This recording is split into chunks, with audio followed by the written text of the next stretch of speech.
Riveting content. Empowering your life. Welcome to the Sphere. This episode is sponsored by Houston Housewives of Finance. For more information on increasing your cash flow, becoming your own money manager, and to schedule your complimentary personal finance strategy, contact the Houston Housewives of Finance today at 1-844-700-4463. Elite Dental Wellness.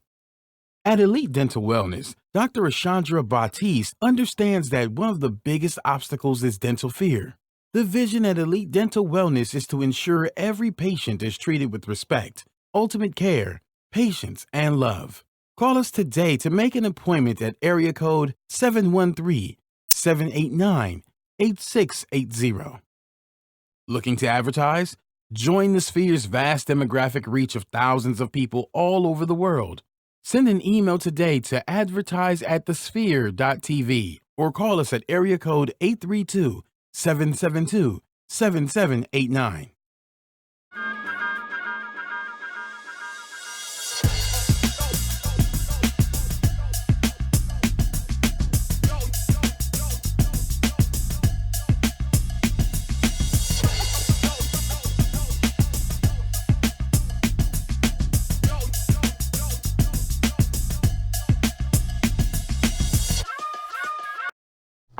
Hello, everyone, and thank you for joining us for The Sphere, a show that endeavors to bring you riveting content that evokes, excites, and inspires. My name is Kira Laws, and you can follow me on Instagram at The Modern Day Cindy, and this is my beautiful co-host. Hello, everyone. My name is Allison Bullock, and you can follow me on Instagram at Miranda Inc. And for all of our new Facebook Live, we want to thank you guys so much for tuning in.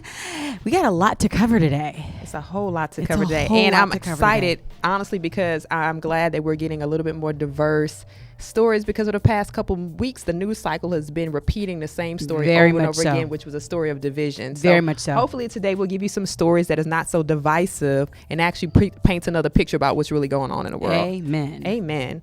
So one of the things, like circling back, we know everyone knows that Hurricane Harvey happened in Houston, and we had all the storms, the Irma, Maria. I mean, things just kept happening. Back to back, the fires in California this past week. Well, a great story that we heard just recently, that inmates in Texas have actually raised money for Hurricane Harvey. I think that's a beautiful thing. Now, when you think about inmates, where do they get their money from? It's their commissary, right? Yeah.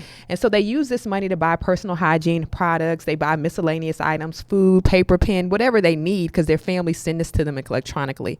But over 6,000 inmates were able to raise $53,000 in 1 month.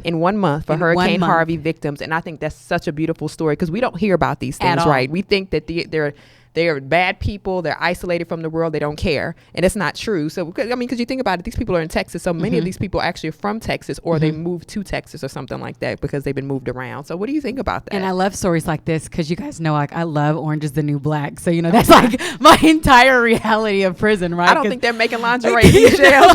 Because I've never set foot in a prison, but I think this is so good because a lot of people are saying, well, my dollar may not even work, or may not even count, or my $5 may not even count. But the fact that they did this in 1 month, $53,000. I'm sure one person may have only given $1. $1. The average gift was $8. $8. Somebody gave us. It said the largest contribution was $300, and I think a lot of people are just like, well, man, I don't have that much to give. But whether it be 3 cents or $300, if everybody comes together, it ends up being a really big amount. And that just speaks of volumes, because I think, like you said, a lot of people don't realize all those contributions really do count. So, and Houston still needs it. Let's be clear. Because there's a lot of rebuilding efforts still happening. We know locally we have the relief gang, we have building a bridge. Things that are just happening all over the state. So I'm thankful, and I think they deserve a hand clap. Very much so. Let's do it.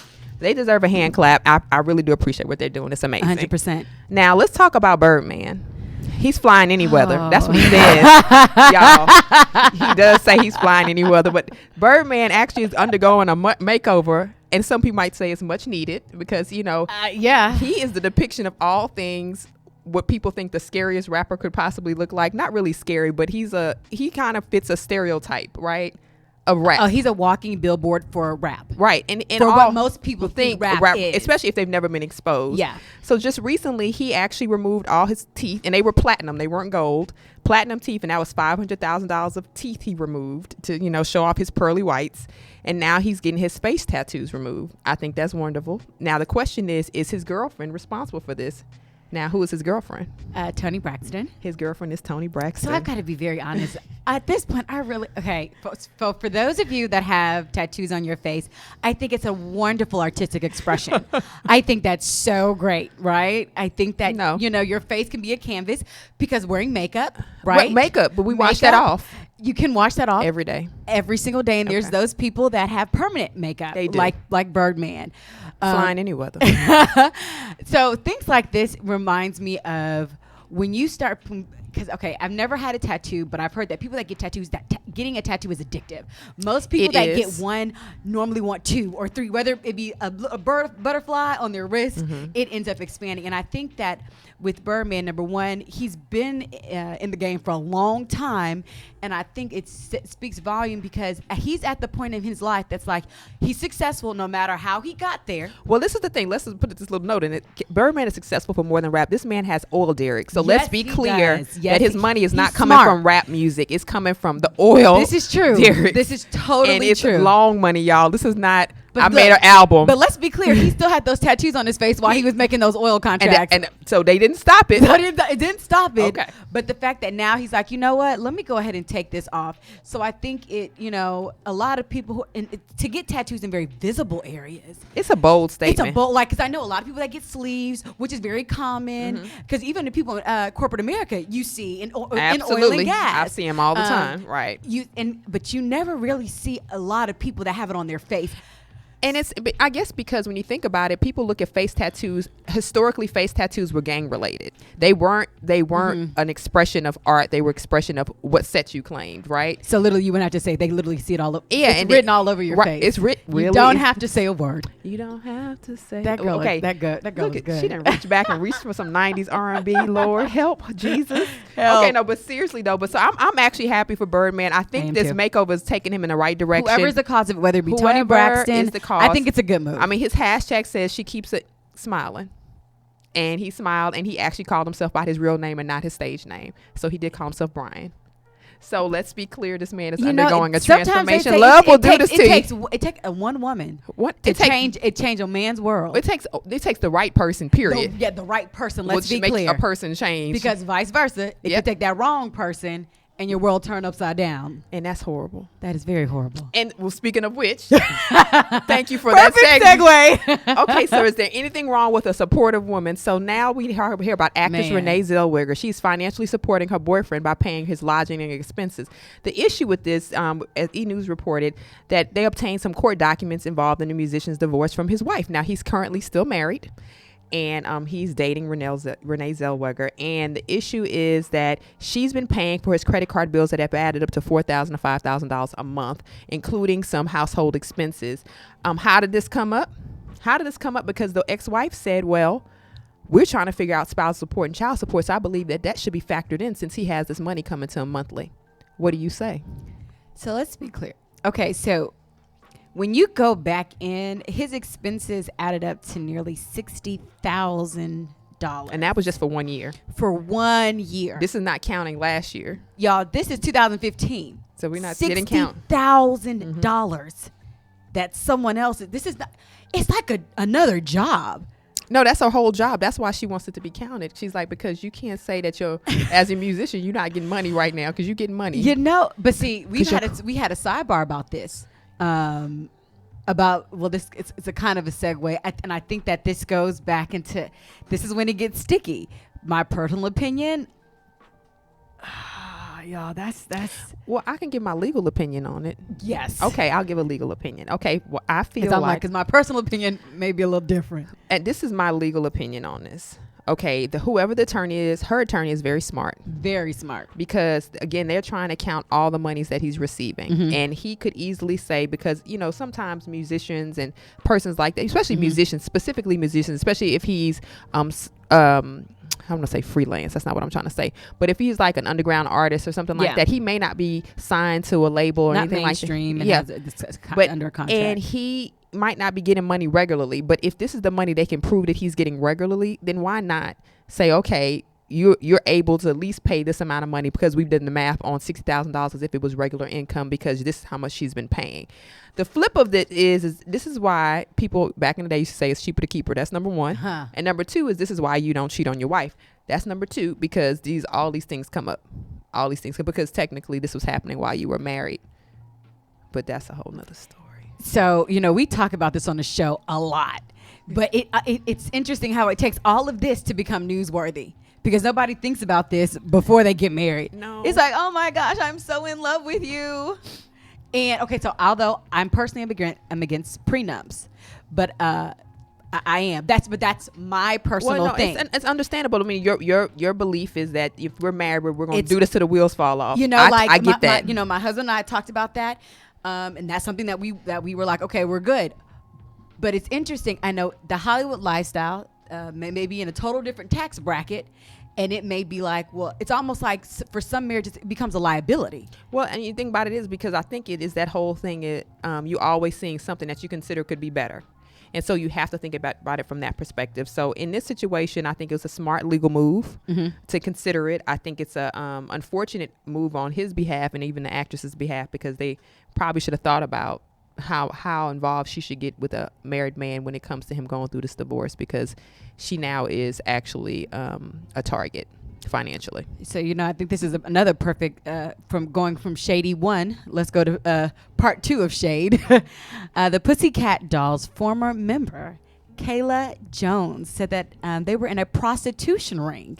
They were in a prostitution ring. So this is absolutely crazy to me. But before we start that, let's go ahead and talk about this portion of the show is sponsored by the one and only Houston Housewives of Finance. Did you know that only 4 states in the United States offer financial education? 33% or more than 77 million of Americans don't pay their bills on time. 39% of Americans carry credit card debt from month to month, and 39% of adults say they do not have enough in their savings. Do not become one of these statistics. Let Houston Housewives of Finance advise you on increasing your cash flow and becoming your own money manager by scheduling a complimentary personal financial strategy. Contact Houston Housewives of Finance today at 1-844-700-4463 or email them at info@houstonhousewivesoffinance.com. Ask how you can participate in a complimentary financial literacy workshop near you. Houston Housewives of Finance are the new face of the new age of financial services. We love them. We love them. We love them. We love them. Clearly, Houston Housewives of Finance has a lot of business, especially if they've got people like Renee Zellweger coming through. Okay, and then what you were saying, like right after that story, is the story about the former member of the Pussycat Dolls, yes. Kaya Jones. Yes. Now, apparently, well, when I knew about the Pussycat Dolls, I knew them to be a group. This was before, people started telling me that they had a Las Vegas show. I had no idea about this Las Vegas show, and this is what she's referencing, I believe, because she wasn't a member of the original group. So what's happening in this story is that she's saying that they had a den mother who actually was pretty much telling them that they needed to sleep with certain people and do certain things to get, I guess, ahead.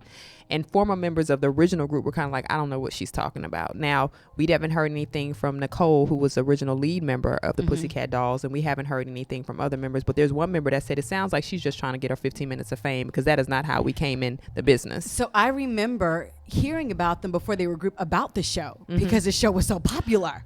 I never heard. I heard about it after I heard about the group, because I wasn't, I don't know how I heard about it, but I knew about the show. So it was always sexually charged. So that's the big thing. It was, it was very, very sexual, but it was almost kind of like a burlesque type of thing. And that was the whole show. So the fact, I think you signed up for a group called Pussycat Dolls. I don't know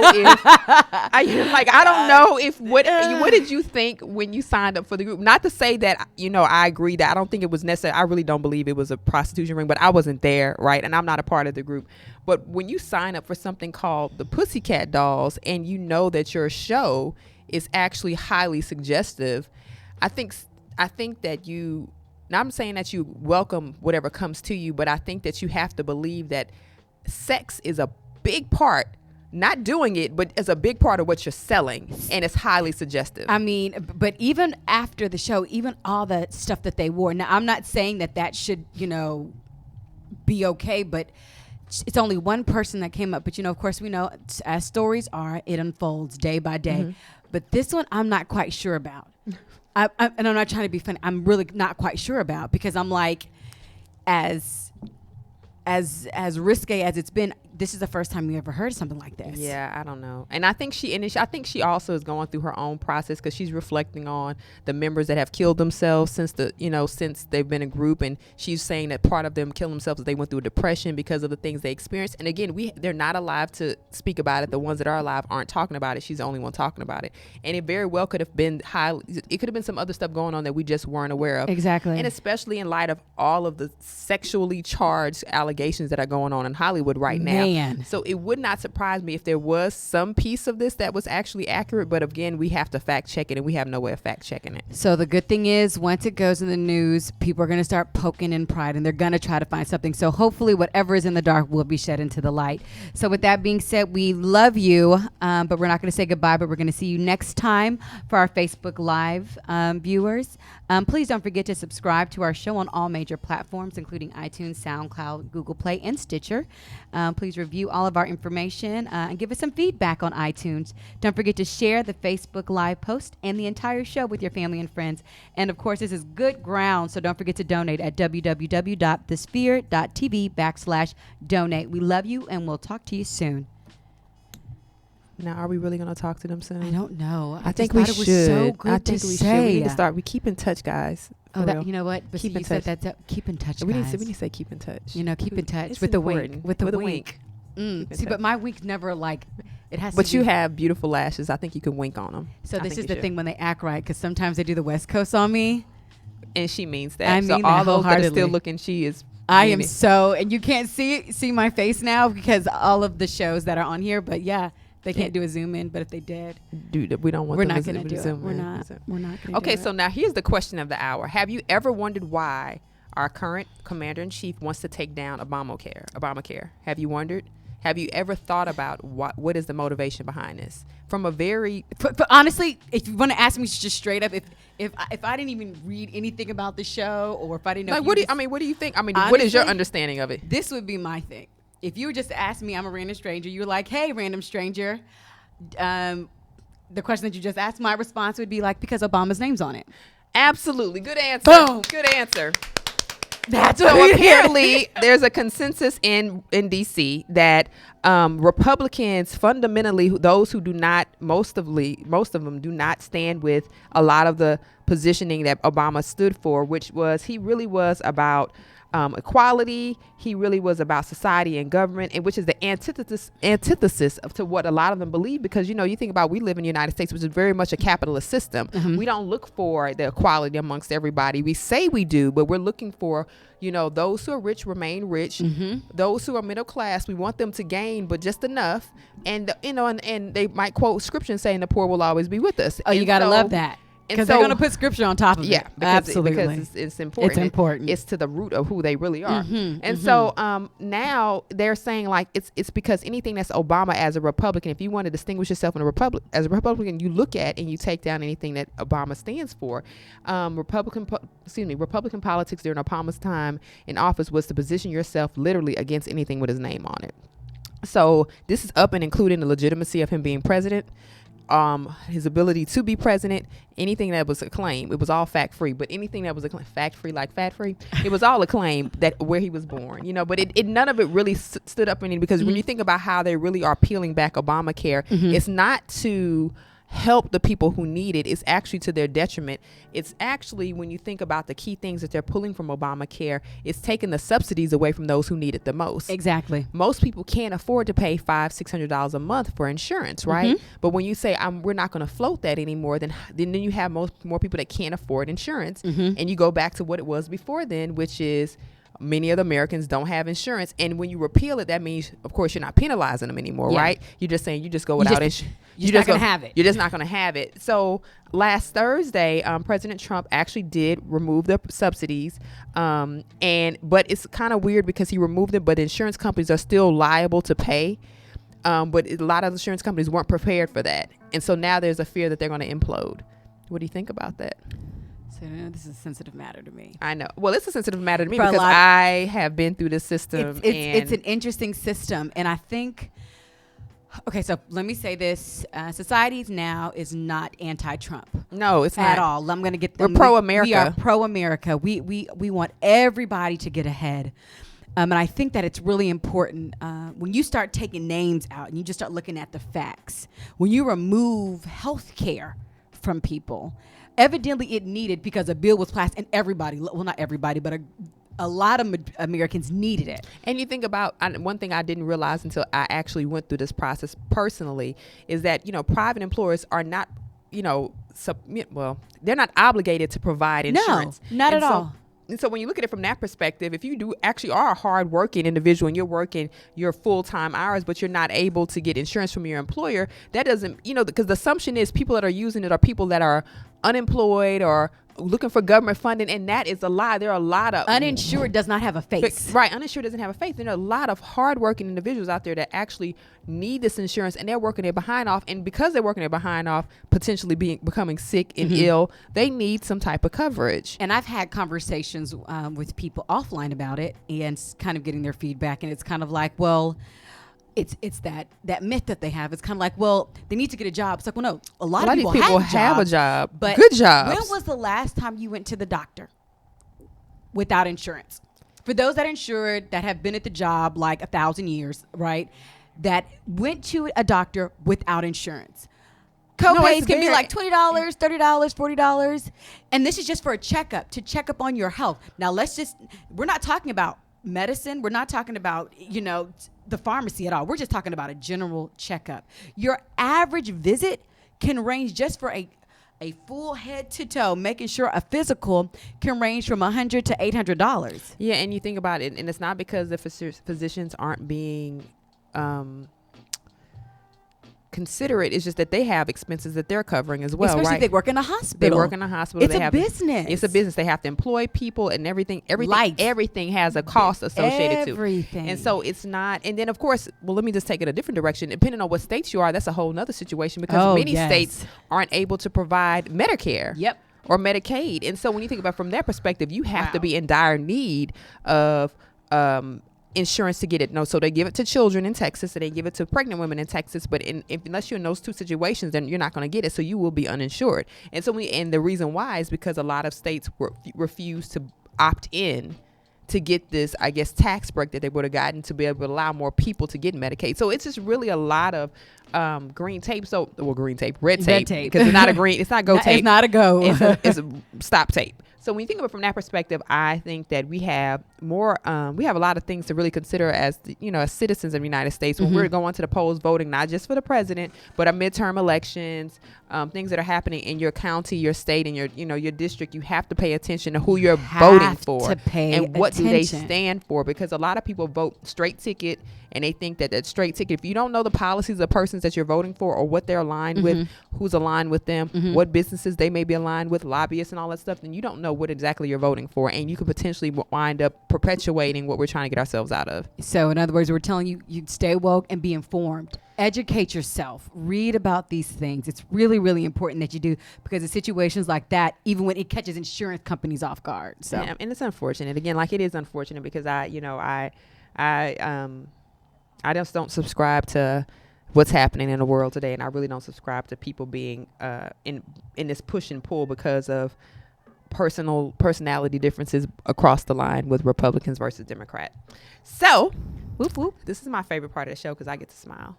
You guys, I see. We need the zoom in feature with eyelashes and teeth. The zoom in feature. I'm so kidding. He's just looking at like, what? So this portion of the show is sponsored by Elite Dental Wellness. At Elite Dental Wellness, our vision is to create a welcoming practice that will offer exceptional dental care and a lifetime of dental wellness. We are committed to the finest possible oral care and the overall health and well-being of our patients. Elite Dental Wellness is built on a foundation of integrity, expertise, and service. Through our commitment to modern dentistry, continuing education, and a friendly atmosphere, we strive to make our patients feel that they are a part of our family. Dentistry can be scary, daunting, and uncomfortable. Dr. Baptiste and her team work tirelessly to ensure your comfort. Make your appointment with Dr. Chandra Baptiste at Elite Dental Wellness at 713-789-8680. Elite Dental Wellness.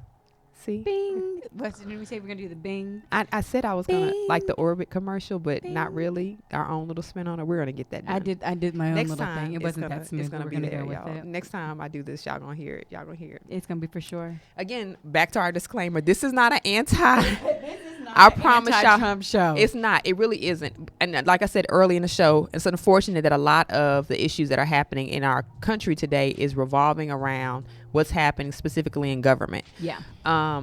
So, the past couple of months, over a year, we've been talking about this standing or kneeling for the flag. It was recently reported that last week, our president was failed to honor the flag during the ceremony, despite him pretty much telling athletes they need to do the same thing. He attended an Air National Guard event. And at the event, they played a song called "The Retreat" and "To the Colors," in which the idea is called that persons in the military and those also civilians are supposed to honor and pay respect to what's happening during that time. Well, it was quoted that he said, "What a nice sound that is," and jokingly told that to Sean Hannity. Are they really playing this for me or you? He was trying to figure it out.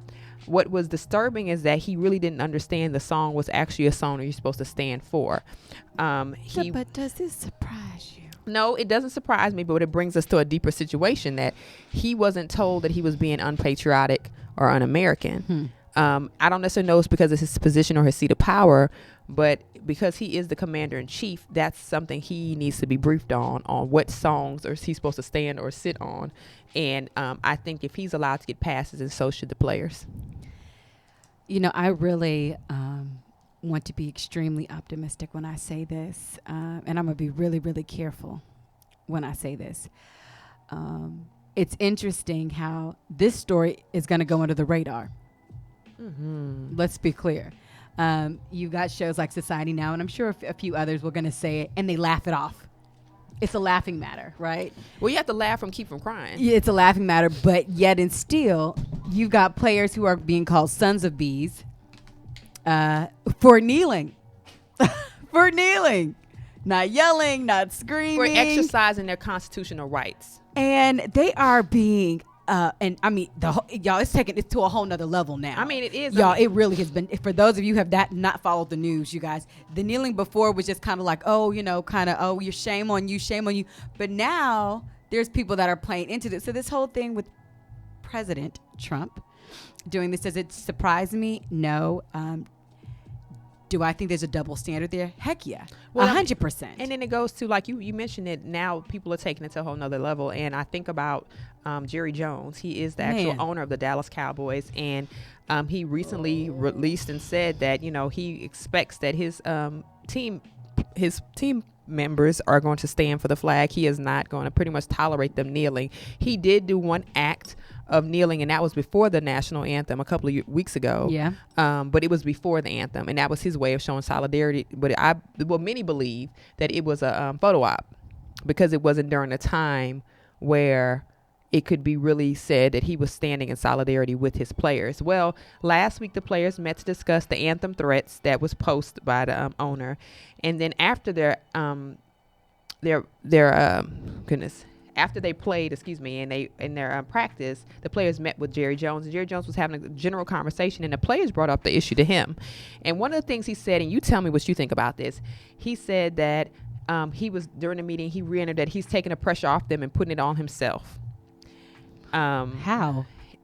He told them that he was taking the pressure off of him and putting it on himself. Now, I'm not quite sure how that works. Now, what can they do in this situation? Are their hands really tied? So the question is yes, because number one, well, you guys have never played football, right? But at the beginning, I'm not gonna lie, I gave a huge. I think we even gave a clap for Jerry Jones. I don't know if we did. We tried to clap for everybody. Tried to clap for him, with like all the owners that seem to be standing in solidarity. This is good, bringing people together. Unity, yes, we love it. And so now you go back in the locker room telling people that anyone who disrespects the national anthem by taking a knee, or even their fists raised, no, I don't. But this is the thing. I go into this. Well, we'll talk about this, but I really have an issue with what's happening right now because the NFL is largely owned by majority of white owners. We have Very one much non-white owner in an NFL, and it seems that the conversation is all the same. And I don't think necessarily that you have one person in there that's willing to say, hey, everyone, have you really considered that this really is not about the flag? It seems that other people are getting it, but I just don't believe that the base of football is just that ignorant. I just think that they're allowing the voices of a few, and that few might be a couple of 100,000, but there's many more than 100,000 that are watching the football, right? Believe that this is about a protest against the flag. It's never been about a protest against the flag. And when you have an owner flexing the muscle like that, their hands are tied to their wallets, right? So this is my thing. I just refuse to believe that the owners, because I'm sure the owners have talked to the coaches and the players about how they really feel. There are some owners that know that this is bigger than the flag, but they're in it's a different culture. And I'm sure within that culture, going against that is literally like being ostracized. And I don't know if anybody's bold enough to do that. Okay. Because I was going to say, like, I really don't know if they actually would tell them how they really felt. I really believe you don't think not one person? I don't think they would really tell them how they really felt, because them telling them how they really felt is potential for it to get out.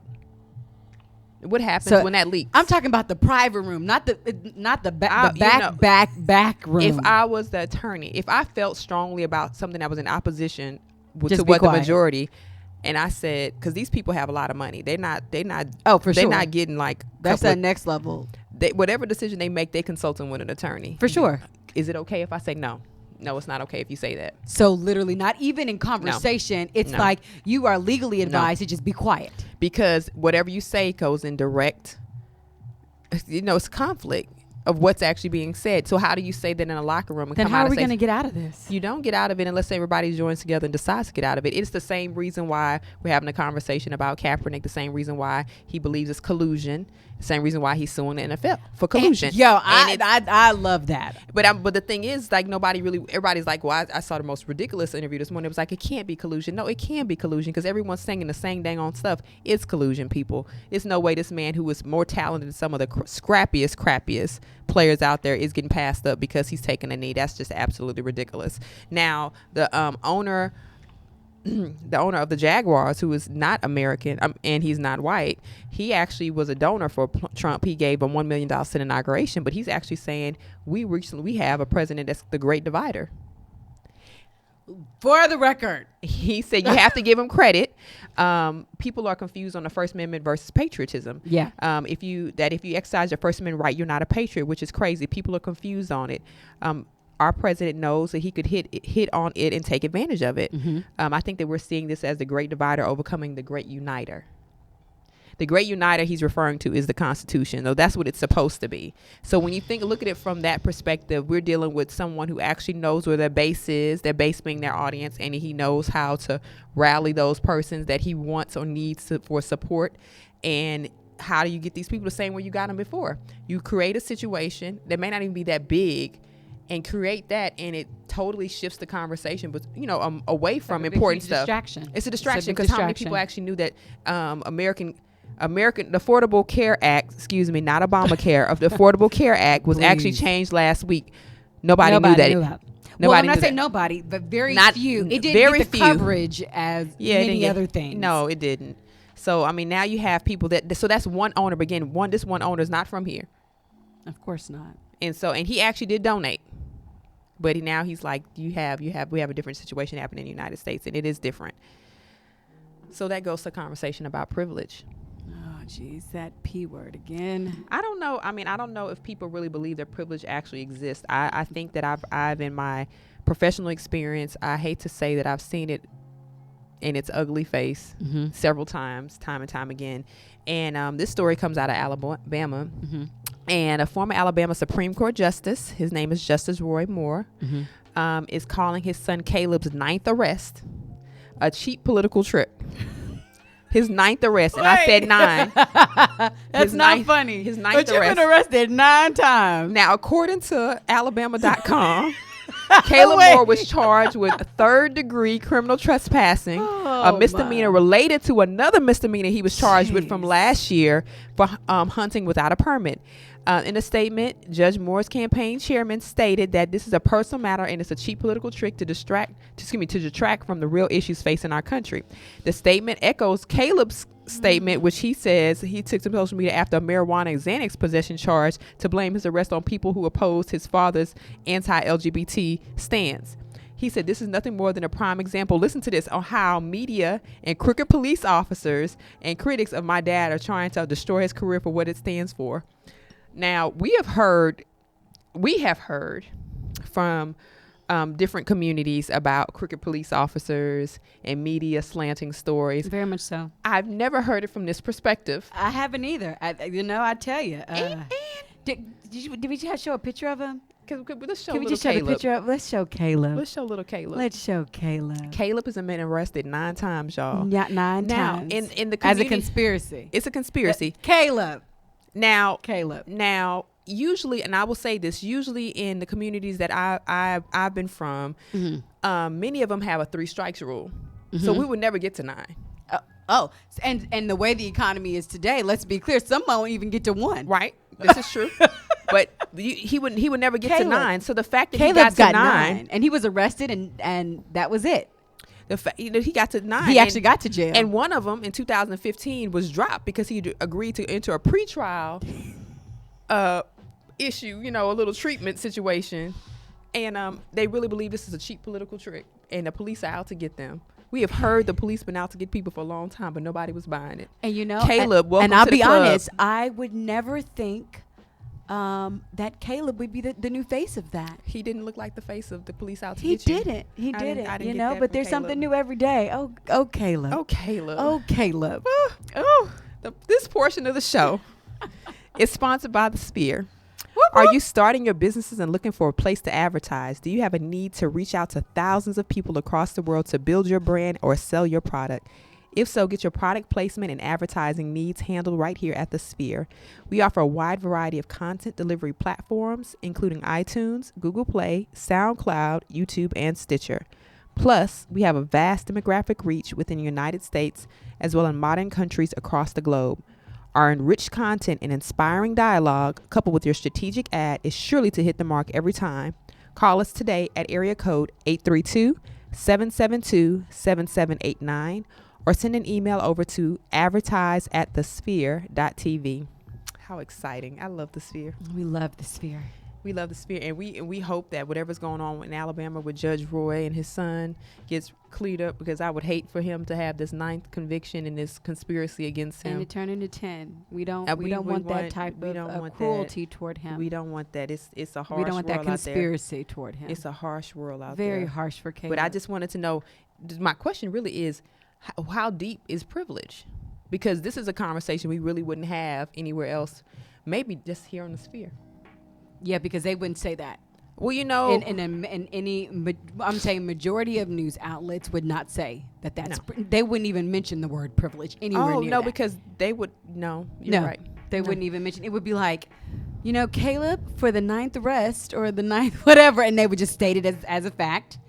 And depending on their views, it may sway toward one.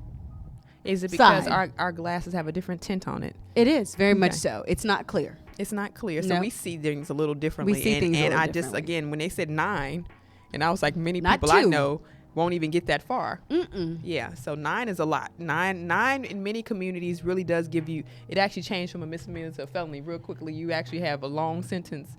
And this is, you guys, this is reality. No, this is a reality. This is a reality. This is not me trying to be funny. This is serious. I think it was last year, the year before last, when Windsor Village, Kingdom Builders, they were talking about all the initiatives with people that had charges that could prison ministry. Yes, that were charges that needed to be erased because dismissed. The DA's office came to the church to talk to them about dismissing those charges because a lot of them were trumped up. Because I didn't use that word. To no, be funny. not to be funny. Although that was perfect timing. Yeah. So in communities like that, conversations like that has to happen because some of these charges are bogus. Because some of the charges are bogus, and if it gets to 1 and if it gets to 2, I mean, it's almost like a job Christmas. no cancel Christmas, Easter, all no of Thanksgiving that. for my versus 5-10 years. In some families, going up to 9 may be a little different. Yeah, so it's kind of one of those things where I just thought it was a difference because I've never heard anyone complain about 9. I never heard it get that far. 9. Well, for Caleb it did. Okay. Caleb it did. Okay, so let me ask you this. So apparently, I don't know how much you follow basketball. I used to follow basketball all the time, but my life has gotten really complicated recently. But Jeremy Lin, intricate, complex, not complicated, but complex. There's a lot of layers. Like bean dip, 7-layer bean dip. Layers. You should make that. I should make it. You should make that. I'll consider it. Okay, so Jeremy Lin has recently been seen sporting his dreads. Mm-hmm. Now he's an Asian player. And his dreads aren't really long. They're probably shoulder length. They're like ponytail dreads or whatever. So my question is, what's the big deal on the hair controversy? I mean, I know that many women of color, we borrow other hair practices or even, borrow hair to achieve the look that we want to look, to pursue our own satisfaction. I mean, let's be real about it. Like, and I so, wore weave for 20 years. And I know people have their reasons for doing it, but I think it's interesting. Or, why do we have such an issue with this hair? Now, is it because we largely have to defend our naturalness? When other people do the natural look, they're embraced. They're like, oh my God, that is so amazing. Like when they were talking about the cornrows and they was calling them boxer braids. Like, no, those are cornrows and we've been doing that for generations and decades. Like, but no, seriously. So is it, what's the deal on the hair controversy? Is it an issue from, because like I said, many people wear that's not their hair. So, okay, I'm going to just take it from a different perspective. And what I think is for a certain community of people, it seems like justice has been taken away. So many things have been taken from them. Uh-huh. And it's like, but the one thing you can't take away is our style. You see what I'm saying? Even if I'm not wearing my hair today. Even if I'm not wearing my hair. Even if it's blonde. And especially I'll just say with African American culture, we come in a variety of different shades. We do. Hair textures. So there's a lot of different things that we can do to our hair, whether it be braids, twists, locks, and our tans are not like you can just step out in the sun and we're literally kissed in the sun. We don't have to go into a tanning station, right, or a box. And I think that for some people, it's kind of like, it seems like you're taking our rights and now you're taking our looks. When is enough? For some people. Yeah. And for some people, it's just like, it's not that deep. And for others, it's like, well, actually it is. Because the one thing, like when I drive in my car, I can't guarantee that the police officer is going to like me or not. Yeah. I can't guarantee if I'm going to make it till tomorrow. Yeah. But I can wear dreads and know that I did it, versus other people who embrace it and it's glorified, versus if it was reversed, we don't necessarily know if it would be glorified. It would be like, well, that person stole my look. Well, this is the thing, and I don't necessarily know if other cultures, especially when it comes to African American hair, I don't think other cultures realize the stressors that we undergo when it comes to our hair. I think about males, especially in males in the workplace. Exactly, a lot of African American men are not allowed to wear their facial hair a certain way, not because it's offensive, but because that's not the naturally accepted facial hair is not a thing, and that's not a part of dress code. It's not a part of the dress code. It's not accepted, and for us, it's kind of like, well, can we wear our hair braided? Can we put extensions in our hair? And when you do, how many questions you have to encounter? And it becomes a process. And so I totally get what you're saying. I think that people need to across the board, if I just chill, it's just hair.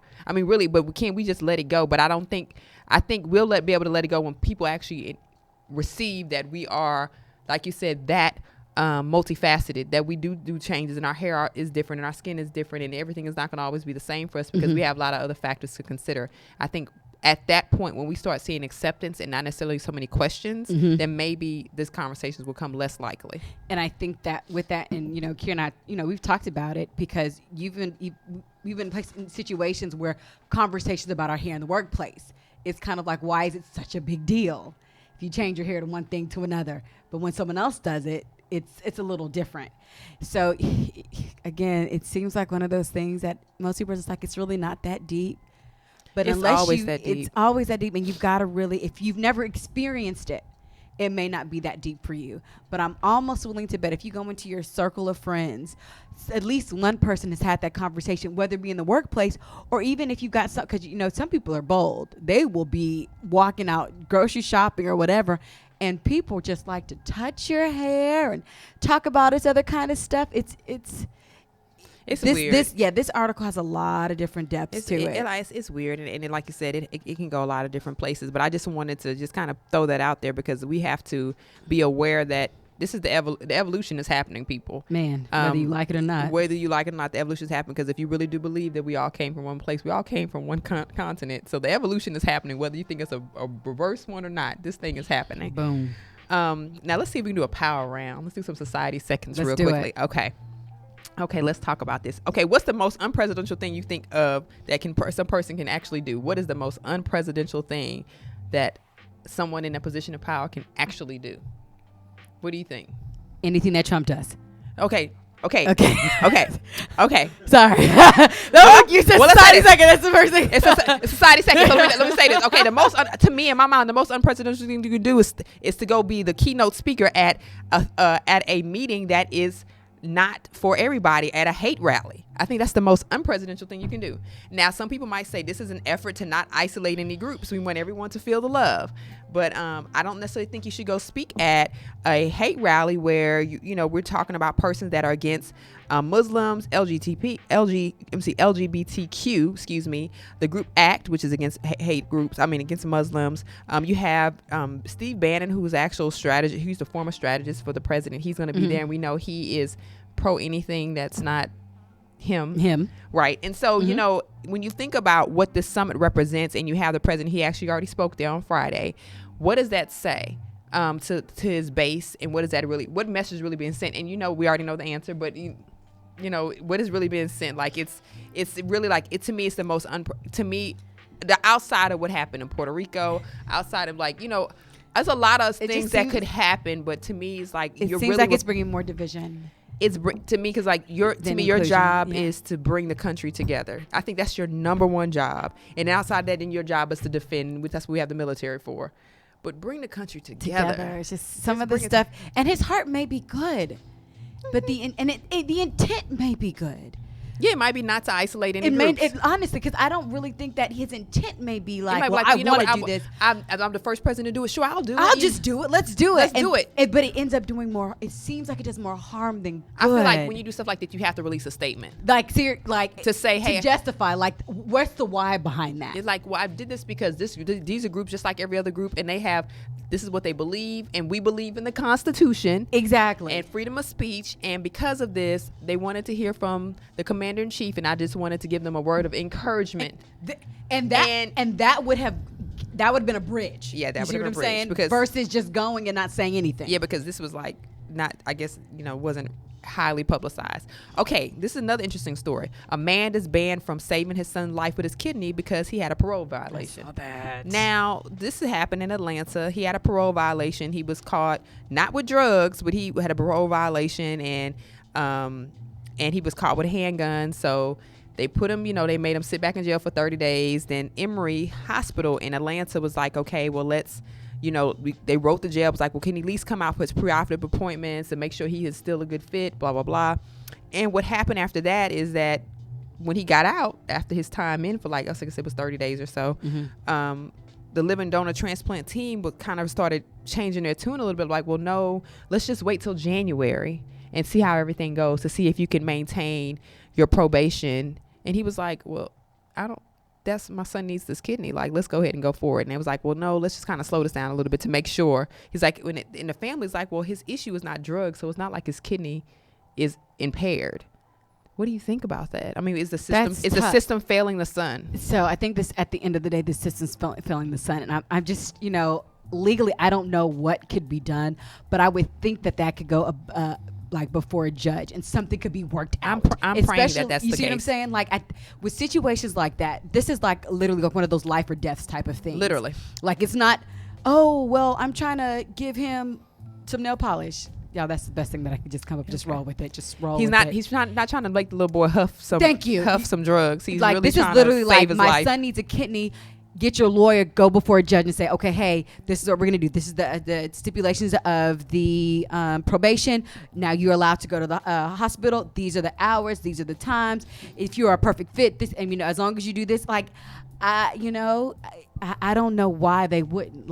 That's the prayer. I'm hoping that something can be done. It can go before a judge where to save this little boy life. You know, I don't know either. I don't know about that. I don't know. But okay, so let's skip ahead to let's talk about some other pressing things that are happening in Hollywood with this Harvey Weinstein case. If you haven't heard. So let's skip ahead. So we weren't listening. In 2005, Courtney Love on the red carpet was asked, what would you tell a young lady who wants to enter Hollywood? And she said, well, if you're in Hollywood trying to get in and Harvey Weinstein invites you to a party at a hotel, a private party, don't go. What year was this? In 2005.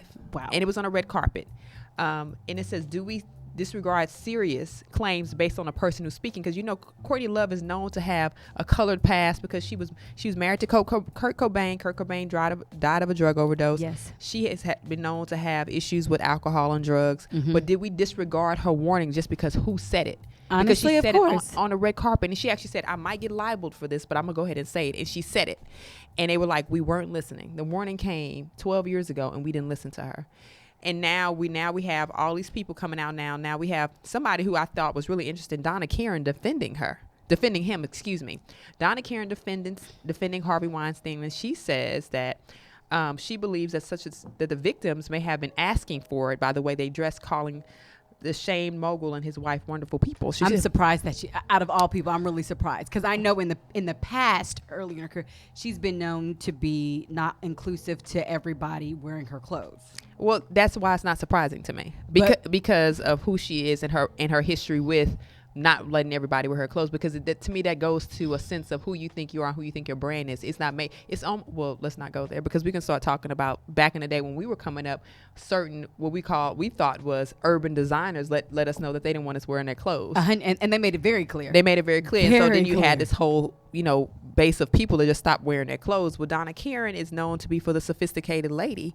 And so you saying that the way they dress, but I don't see you dressing these women. And I don't necessarily know if these women consider themselves to be target. I don't think it's any way that you should say that a woman is a target just based upon the way she dressed. It's the same excuses that I'm going to say, and I'm not trying to point out any particular group, but frat boys would say something like that, or an immature child would say something like that. Someone who didn't have life experience would say something like that. But you are 65 years old, Donna Karen. You should know better because this attack could come to you at any time. It has nothing to do with dress. It has everything to do with divide and conquer. Not even divide and conquer. Control. It's control. Hunter and gatherer type of mentality. And the list of women, which are growing daily, let's be clear, are from all different. I mean, these are women from all over the place. Yeah. Not just a single type of woman. You see what I'm saying? Mm-hmm. So I think it's unfortunate she made a statement like that. I think I'm really hoping that her publicist said, hey, you may have spoke out of your emotions. You need a day to think about what you said, and you're going to come back with an apology and retract that and just say, you know what, this is what I meant to say. Because I don't think anybody is deserving to feel like they are, predatorial. Especially some of these women they really legitimately feel like they are talented, and they shouldn't have to feel like they have to sleep on the director's couch or lay. You know what I mean? Like there's certain things that I don't think people should subject themselves to. But unfortunately, if this was the treatment that some felt like they experienced, then I don't think it has anything to do with how they dress. Now that's, again, she's a designer, so for her to say that, and she has been, like you said, known to feel like not certain people should not wear her clothes. But again, be a part of the solution, not the problem. If you feel it's a clothing issue, design clothes for everyone, not clothes from the people that you like want to, it's a clap issue. Seriously, like a clap issue. Yeah, for sure. Now this is the thing, I think in the past we turned a blind eye to overt sexism. We've had persons run for political office that were overtly sexually inappropriate. They talked about, things that we've heard time and time again, but these persons still were able to get to their positions of power. Yep. Now all of a sudden everyone has a problem with it. I think that, if we really think about it from a different perspective, we've always seen acts of sexual misconduct, but we didn't really give it, I guess, the manner or the heaviness that it needed in terms of inquiry. And was it appropriate? I don't think it was appropriate. Mm-hmm. So, and then, furthermore, back to the Harvey Weinstein case and Oprah. Did you hear about this? Childish. Okay, so he tried to drag Oprah into it. Don't come for Oprah. At all. Don't come for Oprah. He lied. He did, because our publicist said he lied. According to TMZ, sources have told the site that Weinstein has been telling members of his inner circle that Oprah Oprah reached out to him and urged him to defend himself, and she said that she would publicly help him and defend him. The publicist said he lied. They said it was a bold-faced lie, is what the publicist said. He said Oprah has not spoken to Harvey Weinstein directly. Someone from his team reached out to her to see if she would talk to him. Yep. And she said she would do it if it was for an interview for CBS 60 Minutes. This woman is not him telling the entire bone truth. Yeah, this is Oprah. Like, why would Oprah want to align herself with someone who is known to be progressive, who's known to be inclusive, who's known to empower women? And why would she want to align herself with someone who's being accused of what he's being accused of now? Like she said, she's a journalist first, so I'll interview you. Yeah. On 60 Minutes that way, but I'm not about to have myself, in a situation where, and maybe this, and now this is the flip of this, is this what happened with Donna Karen? Did she feel like he reached out to her, she responded, he was like, well, let me at least say something positive in the media because I'm a fashion person, and he might have said something about the way the women dress, and she's like, well, it's because of the way they dressed. They're good people. I think that was you being. You reached for that one. You tried. Yeah, you really tried for that one. I'm gonna disagree. I think they're two total different people with two total different stands. I know. I tried. You tried. I know. I'm not saying. I know. I don't agree. But I'm saying he could have really tried to find someone in his corner, and this is the only person that was foolish enough to speak up for him. Because I'm gonna say there literally has been no one in Hollywood. Because this is Donna Karen. She's credible. You see what I'm saying? Some people. Right. It's Donna Karen is traditional all-American clothing, right? Yes. So when you think of Donna Karen, you don't think of, and so what I think his legal team is trying to do is trying to paint a certain type of woman. Yes. As a victim. And I think that's where this might go down wrong. And that's going to be hard. Because of the women that are coming. Mm-hmm. And these are just not, C-lister. Not saying that it matters, but there's a lot of A-listers. It's a variety of women. It's a variety of different women that are known to be, pretty prestigious, women. Which goes to the Me Too campaign Alyssa Milano put out there. She put out a Me Too campaign. She said, people on Twitter, if this has happened to you, hashtag Me Too, tell your story real quickly, and however many characters Twitter has these days. Viral. And she did that, and apparently she has been flooded with thousands of tweets about how they have been sexually harassed at the job, not just in Hollywood. And of course, we've heard the story time and time again that women specifically, have been harassed in their workplace. What do you think about that? I think that's true, and I want to just say this, because there's two different things: sexual harassment and sexual assault. Mm-hmm. And they're going over both for him. Mm-hmm. And I think it happens so often in the workplace, and a lot of people are not, because it's not something that people really talk about. No one really talks about it. And the problem is that women, and I think I shared this with you, one of the reasons why I've always had an issue with statements like this is because I've been on the other side of it when I've seen a man be blamed for something that he was not responsible for, and him being treated like he was the aggressor and the woman was the victim. And I've seen that played out. Yeah. And I saw my friend, actually he was stabbed up by a girl. This is a guy that was literally being abused almost to death. And when he woke up from a coma almost, he was handcuffed to a hospital bed, and he was like, what's going on? And they were like, what did you do? He's like, what? And it's so crazy. And now we're seeing it again. And then you talk about how sexual assault and sexual harassment actually goes. Now we're hearing this apology from the accuser of Nelly, who's dropping the investigation on the opposite end of it, because she's like, it didn't really happen. And he's like, I demand a public apology, and I don't blame him. And I'll agree. So anytime, and especially, when stuff goes out in the news, you guys got to look at the climate of what's happening. So when you already first you had the whole Bill Cosby thing, and you got that. Anybody who grew up as a Cosby kid, that took you out. I can say a lot of stuff that's happening now is definitely. You see what I'm saying? Bill Cosby was, torn apart in the media. Mm-hmm. So now you have this case with Nelly, and so anytime when you are saying that you were abused, you are a woman, you are abused raped by a man, you were raped. That's our word, y'all. That's not cute. Don't throw that around when like you say, I'm sorry, y'all. When you take that thing publicly, you are assaulting that person's character. And some people forget, but they don't forget. Right. And I'm like, so now they have. Regardless of how long it ran in the news, it didn't run in the news as long as Bill Cosby did, but that 1, 2, 3 days that it was in the news was long enough for that to be aligned with Nelly. This is, Air Force One's guy. St. Like nobody, Louis, like nobody's looking at this man as a rapist, and now we're putting him in the same box as other people that are in R&B and hip hop that we know have been known to be. And I'm like, and he doesn't even. I don't even know if there is not really a profile, but now he's in the profile box. Now we have put him in this box, and now I feel like he deserves a public apology for that, because I'm like, you especially if you're saying he did not do it. Yeah, that's not like, cool. And, I mean, you literally took this man's name and you put rape in front of it. That's not cool. Like, instead of Mr. Nelly, you put rapist. You did. Now, raper. I know. So before we close out, there's a call to action. And my call to action is this. We have to know our history, right? A lot of textbooks, a lot of historians, a lot of scholars think they know our history more than we do. And it might be true. They might know some things, but it's incumbent upon us to know our history. There's a lot of myths out there about what the African American experience should be right now. What was slavery like? I don't necessarily agree with all these myths. They were stated. I don't agree with all of them. The two that I don't necessarily agree with is that, let me say this. I think that some of this is unsubstantiated, right? Yeah. Because we don't really have enough information, because a lot of our history has been destroyed. But I do think that we do need to know our history, because like I said, a lot of textbooks and textbook publishers have been taking it out of the books. A lot of students don't even know anything about slavery and things like that. Mm-hmm. So I think it's important that we, as a call to action, that we actually pay attention to what's happening in our own history books. And also, as far as us giving back, let's do some more good in the hood.